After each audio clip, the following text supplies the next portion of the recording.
पड़ेगा, वो भी स्कूल में। लेकिन साहब आप यहाँ कैसे? वो हम भी अपने बेटे का एडमिशन कराने आए थे। अच्छा, बाबा भी यहीं पढ़ेंगे?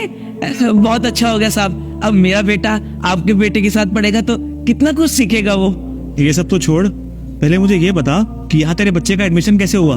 यहाँ की फीस तो बहुत ज्यादा है ना। साहब वो तो भलाओ प्रिंसिपल साहब का, उन्होंने मेरे बच्चे का रिपोर्ट कार्ड देखा और उनके पास एक रिजर्व सीट बची हुई थी, उन्होंने मेरे बच्चे को दे दी। कितना अच्छा हुआ ना साहब। हाँ ठीक है।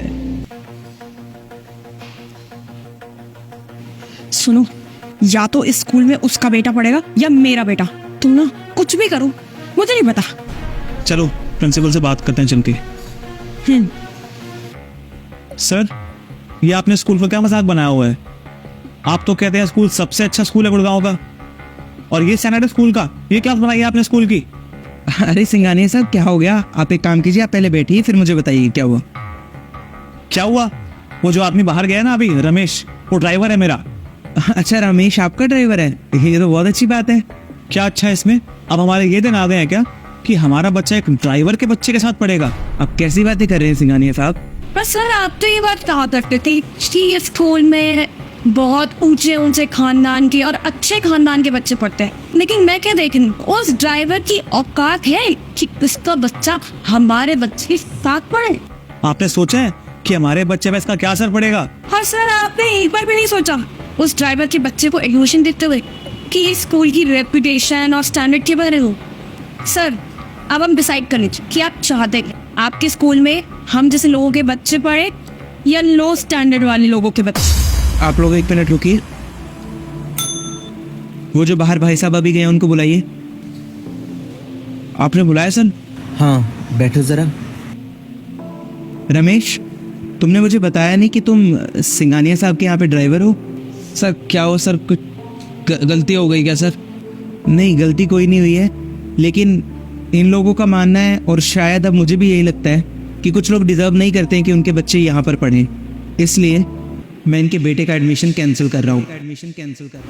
सर आप भी क्या बात कर रहे हैं? हमारे बेटे का एडमिशन कैंसिल? जी सिंघानिया साहब, सही सुना आपने। मैं नहीं चाहता कि मेरे स्कूल में ऐसा कोई भी बच्चा पढ़े जिसके पेरेंट्स की सोच आप जैसी हो। क्या कह रहे थे आप? हैसियत? सिंघानिया साहब भूलिए मत, ये एक स्कूल है और स्कूल को ना मंदिर का दर्जा दिया गया है, और आप चाहते हैं कि यहाँ पे मैं भेदभाव करूँ? अरे शर्म कीजिए सिंघानिया साहब। और ये आप जैसे लोगों ने क्या लगा रखा है, अमीर गरीब अमीर गरीब। हमारे बच्चे यहाँ पढ़ेंगे, उनके बच्चे वहाँ पढ़ेंगे। विद्या पर सबका बराबर का हक होता है, और अगर सब लोगों की सोच आप जैसी होती ना तो आज किसी रेहड़ी वाले रिक्शा वाले के बच्चे IAS IPS ऑफिसर नहीं बनते। और आप जैसे लोग तो चाहते ही हैं कि गरीब हमेशा गरीब ही रहे और अमीर और अमीर होता रहे। एक बात बताऊं आपको, हमारा देश हमेशा पिछड़ता रहा है भेदभाव की वजह से। पहले ये भेदभाव जाति के आधार पर हुआ करता था, और आजकल आप जैसे लोग ये भेदभाव अमीरी और गरीबी के आधार पर करते हैं। अगर आप जैसी सोच सबकी होती ना तो आज शायद मैं भी आपके सामने नहीं बैठा होता। जी, क्योंकि मैं भी एक गरीब खानदान से ही आया हूँ। मेरे पिताजी भी ऑटो चलाया करते थे। वो तो उनकी मेहनत थी कि उन्होंने मुझे अच्छे स्कूल में पढ़ाया लिखाया, और आज मैं इस काबिल बन पाया कि मैं एक स्कूल का प्रिंसिपल हूँ। अगर मेरे स्कूल के प्रिंसिपल भी आपकी तरह सोचते और मुझे एडमिशन नहीं देते तो शायद मैं भी आज ऑटो ही चला रहा होता। अरे नहीं सर, अगर ऐसी कोई बात है तो कोई बात नहीं, मैं अपने बच्चे को सरकारी स्कूल में पढ़ा लूंगा, आप बाबा को एडमिशन दे दीजिए। नहीं रमेश, तुम्हारा बेटा बहुत होनहार है और तुम्हारा बेटा इसी स्कूल में पढ़ेगा। और सिंघानिया साहब, आपको मैं एक बात कहना चाहूँगा, या तो आप अपनी सोच बदलिए या फिर आपको अपने बेटे का स्कूल बदलना पड़ेगा, क्योंकि मेरे स्कूल में सब लोगों के बच्चे एक साथ ही पढ़ेंगे। आप जा सकते हैं।